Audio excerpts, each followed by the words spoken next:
السلام عليكم حبايبي، عاملين ايه؟ يا رب تكونوا بكل خير. بسم الله الذي لا يضر مع اسمه شيء في الارض ولا في السماء، وهو السميع العليم. طبعا كلنا بندور على اكلات اقتصاديه واكلات موفره علشان نمشي بيها دنيتنا، عشان الدنيا طبعا ما بقتش احسن حاجه. النهارده هنعمل ايه؟ هنعمل كفته الرز بربع كيلو لحمه مفرومه. هنعمل كفته الرز وهتشوفوا الكميه معايا بتبقى قد ايه. جبت هنا اول حاجه ربطه كزبره، وجبت ربع لحمة مفرومة، وجبت 5 فصوص توم، وبصلاية كبيرة زي ما انتم شايفين، و3 قرون فلفل، منهم 2 بارد وواحد سبايسي.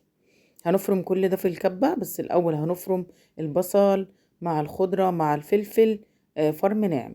وبعد ما نفرمهم فرم ناعم خالص خالص، هقوم ضايفة اللحمة بتاعتي تلف مع ايه، مع الخضرة. وبعد كده طبعا عشان الكبة هنا صغيرة جبت كبة أكبر، وجبت كوباية ونص رز طحنتهم، غسلتهم كويس، رز مصري عادي.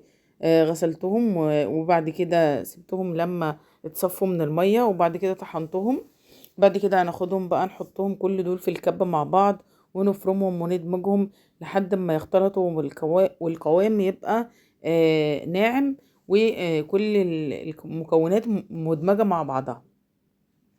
هفضل بقى اطفي واشغل في الكبه زي بصوا لحد ما ايه، ملفت زي ما انتم شايفين. بصوا بقى بقت زي شبه العجينه كده بتاعه الفلافل او الطعميه. هنزلها بقى كده واوريها لكم من قريب اهي. بصوا بسم الله ما شاء الله. هحيقها بقى. حطيت ملح، حطيت طبعا فلفل اسود، حطيت شويه كمون، حطيت شويه 7 بهارات، حطيت شويه توم باودر، وشويه بصل باودر، وشويه بابريكا.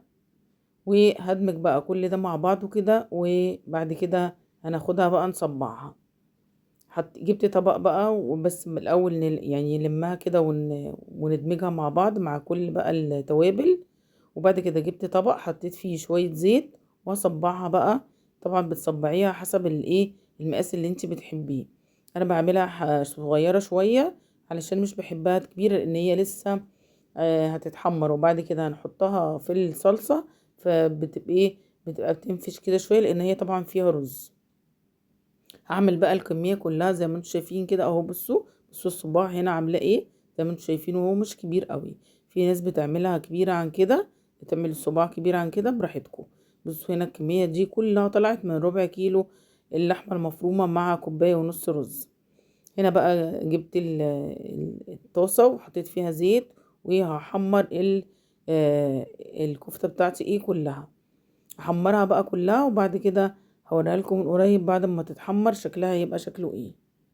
بعد كده بقى بقلبها زي ما انتم شايفين. بعد ما حطيت الكمية كلها بنطلعها زي ما انتم شايفين كده، بيكون اللون بتاعها جلد كده، ما بتبقاش لونها غامقة، او انا يعني عامة ما بحبهاش تبقى غامقة. بنطلعها كده زي ما انتم شايفين بسم الله ما شاء الله.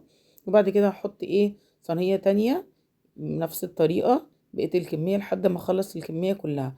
ممكن لو انت مش حابة تعملي الكمية كلها، ممكن تخزني الباقي في علبة من بتاعة التخزين وتشيليها في الفريزر.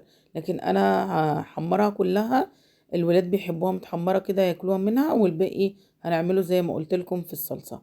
جبت هنا برضو بصلاية تانية وقرن فلفل وفرمتهم فرم ناعم. وجبت هنا نص كيلو طماطم فرمتهم برضو فرم ناعم.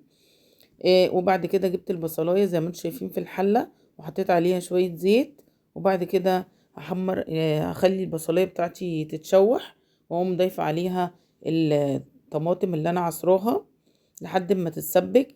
علشان انا في حد في الولاد ما بيحب، وحطيت معلقتين صلصة يتسبكوا معاها كده، يدوها تعزيز للون.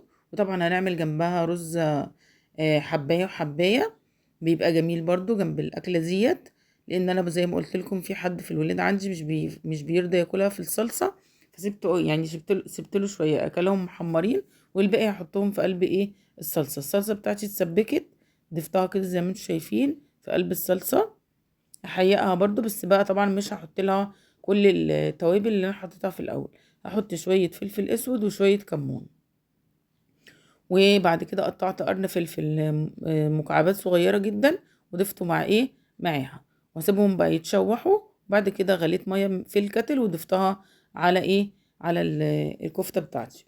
والرز بتاعي الحباية والحباية اللي اتحمر ضفت له برضو مية سخنة.